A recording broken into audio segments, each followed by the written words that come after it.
Mental MMA. Welcome to The Break. Our next episode right here. Two big fights just happened last night. Today is Sunday, February 16th. I haven't even shaved yet. We got some great fights that happened last night. We had one that happened in Phoenix, Arizona, Glendale. That was RUF 38. This was my first event covering it as a journalist, covering MMA, a live event. I was right up against the cage, right there next to the judges, right next to the doctors. I was right in the mix there. I got some great photos for you you're going to see. I got to tell you about some things that happened. First, I want to give you some results that happened last night. RUF 38. Awadala wins TKO punches. Gomez wins by submission. Ray Waters wins by TKO head kicks. Yes, head kicks plural. Not just one, several together as a combination. Wow, that was a great finish. Vasquez wins. Greg Foster wins by guillotine. Chansakai wins by TKO head strikes. Alex Martinez, unanimous decision. Seth Wheeler wins by armbar. Jonte McCowan, unanimous decision, and an exciting decision at that. Christian Natividad, he wins the title with TKO strikes. Vicious ground and pound. Some bad ground and pound on that. Anho wins by flattened out rear naked choke. He flattens him out, gets a rear naked choke. And Marcus McGee wins by KO. So we had two titles last night that were won, and we had the main event, which ended up being the main event. It was a showstopper. That last fight, man, it was crazy. I want to tell you all about these fights here in a second. First, I want to tell you about my night. I want to be showing you some pictures. I got to interview some fighters, some great fighters at that. Before we got the show started, I caught up with, guess who? Joseph Rivas.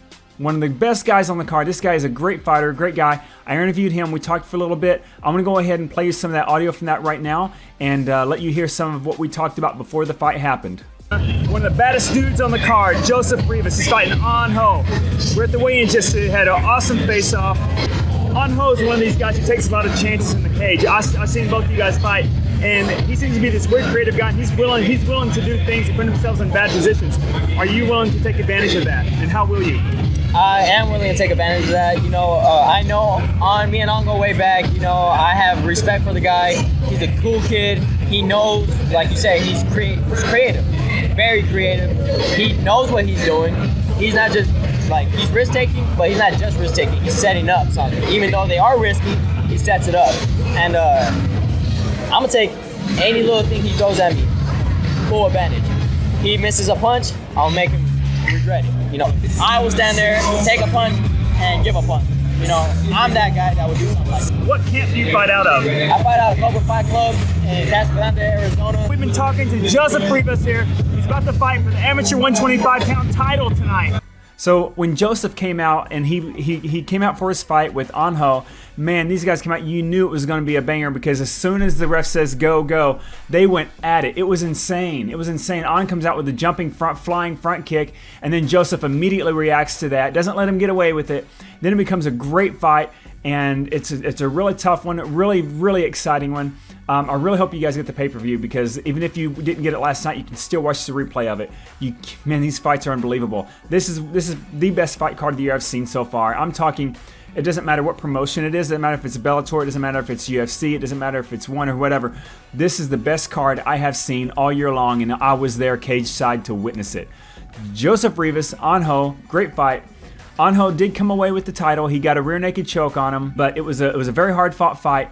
After the fight, Joseph Rivas comes up, gives me a little shoulder pat. I'm like, wow, this guy just, he just barely, got beat out for the title with this submission. But I was thinking, man, what a cool guy, man. I knew he was cool when I got to interview him. And after the fight, I mean, he's a very good sportsman, great athlete.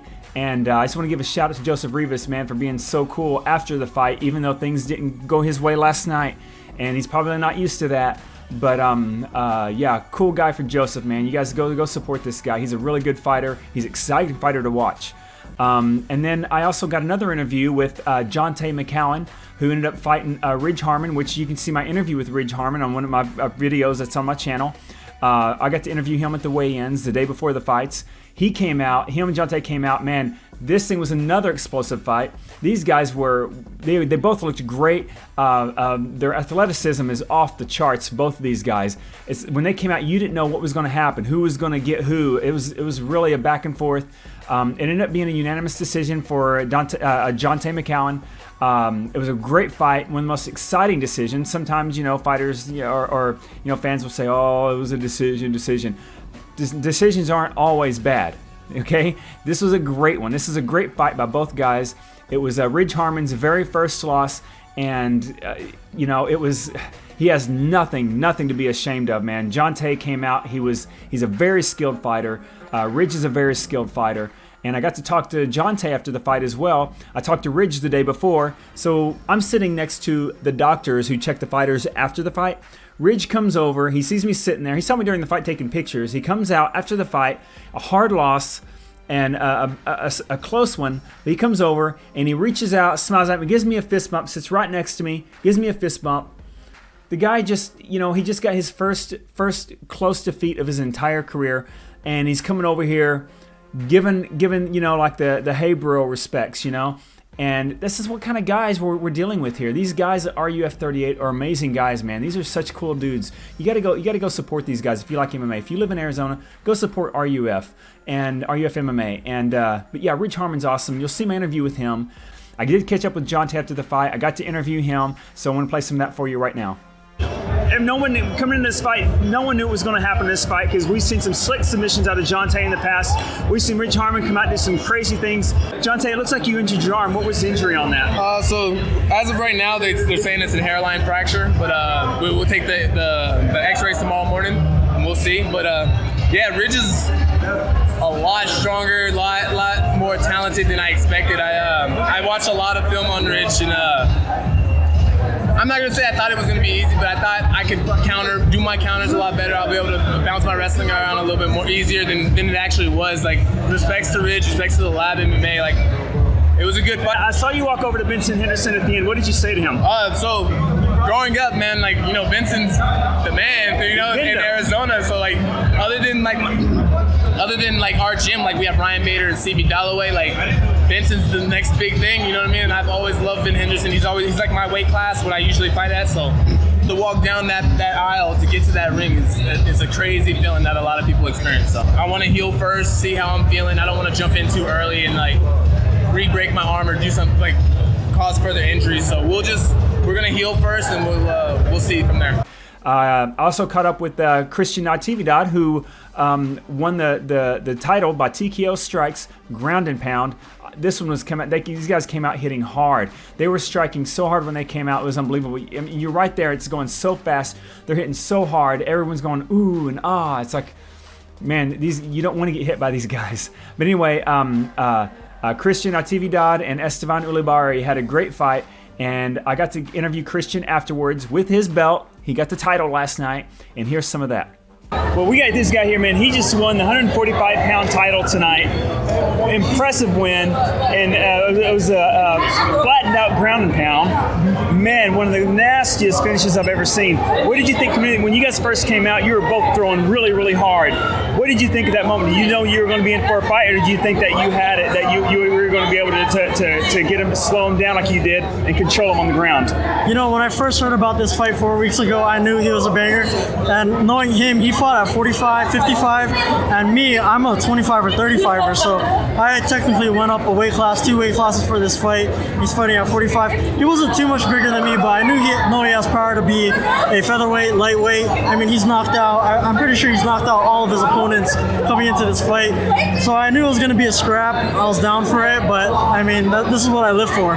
If they want me to go for another title at my original weight class, 35 or 25, it's all up to my coach. Well, that was a great win. Christian Natividad, your brand new champion at 145, and it looks like he's able to compete in several different divisions, so you may see him trying to grab the 135 belt to go with it. So there it is. Once again, another awesome dude, man. Another awesome guy I got to talk to. The main event was Nick Avog and Marcus McGee.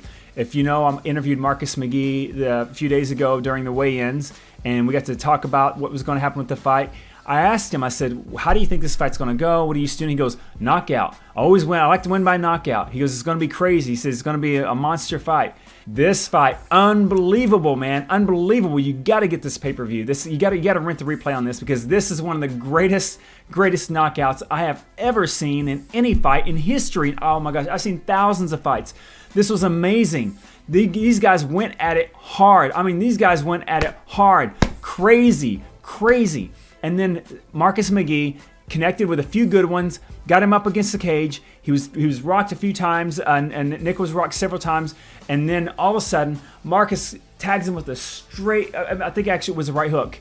He got him with the hook at the end, and then Nick goes out on his feet, stiffens up, and he's out like that, goes to the ground, full, complete 100% knockout. Doctors are trying to wake him up for like 4 or 5 minutes. He doesn't wake up for a good while. Marcus is feeling bad. He's on his knees in the cage, respecting his opponent, concerned for his safety. But man, it was a great fight. These fights are so awesome, and I know if you go rent to the pay-per-view, you're gonna know all the results now. But still, that doesn't take away the fact that the action was awesome and the finishes were great. I think all night long there might have been 2 decisions on a 12-fight card? 2 decisions on a 12-fight card. When have you ever seen that in any promotion? It rarely ever happens. Great night of fights. This was awesome. And after the fight, Marcus McGee wins the fight. Adrenaline is going crazy. He's in the cage. Everybody's going nuts. Sold out crowd. Everybody's screaming. I got my camera right there outside of the cage side. I yell at Marcus. I go, Marcus, I wave up like that. He's sitting there. He looks right at me, and he takes a picture, posts a picture right in the cage while his opponent is laying on the ground right there. He poses for a picture at me right there. So he has the presence of mind to remember me from the day before while all this adrenaline's going on, all this crowd is going on. And he still sits there in the cage and poses for a picture for me seconds after he wins the biggest fight of his career. These guys, man, they are for real. These guys are real dudes. And guess who showed up? Benson Henderson. The great Bendo. Of course, if you know Benson Henderson, you know he's one of the greatest fighters in the lightweight and welterweight divisions in all promotions. WEC champion, UFC lightweight champion. He's known for pulling the most gangster move one of the most gangster moves in the cage, which is he fights with a toothpick in his mouth. A toothpick in his mouth while he's fighting and getting punched in the face with a sharp object on both ends. That's what he does. Like it's nothing. He goes in there like I got a toothpick in my mouth and I'm fighting a guy. This is how he goes, man. Anyway, Benson Henderson was there. He was cornering all of his guys from MMA Lab last night, and he was sitting right next to me to my right side. I got some cool pictures. You're looking at them right now. But yeah, I got a chance to talk to Benson earlier in the night before the show started. We're kind of getting things set up, and I was there early, and I caught up with Benson. We got to talk about some of his guys that were fighting last night, and man, this guy is a team captain. He showed up to the cage, I don't know how many times, I think it was 6 or 7 times for his fighters, and he gave every one of them his 100% attention in the cage side. But great leader, great fighter, Benson Henderson. Stay tuned. Tomorrow I'm going to have a video uploaded that I actually recorded yesterday where I'm talking about weight cuts. I'm talking about weight cutting. I'm talking about fighting in your real weight class and some other, and judging. And I'm going to put that up tomorrow on Monday, the 17th of February. Go to my website, mentalmma.com. It has everything on there. I got an awesome poll going on there right now where you can vote on a choice I have of who I want to be the topic of my first episode of Warriors of the Past, which is a show I'm going to be doing about fighters in the past that either new fans don't know about or old fans forgot about, that were legit either badasses or legends of the sport. And you're going to, when you see these names, you're going to freak out over some of these guys that I have on there. You're gonna go, wow, Jason really pulled these guys out. So I want you to go on my website, mentalmma.com. If you haven't subscribed, please, I just started this channel. This is what I do. I want you to subscribe to this channel. Ring that bell down there. Subscribe to it. Check out my videos. And by the way, on my website, I have everything you could possibly think of. I even have a 24/7 live news feed for MMA headlines. You go to my website, you can keep up with all the news right on my website. Right there. You don't have to go looking for it. I got a full feed that goes 24/7. Go to mentalmma.com and my YouTube channel right here, guys. I'm out for tomorrow. I'll see you later. Mental MMA.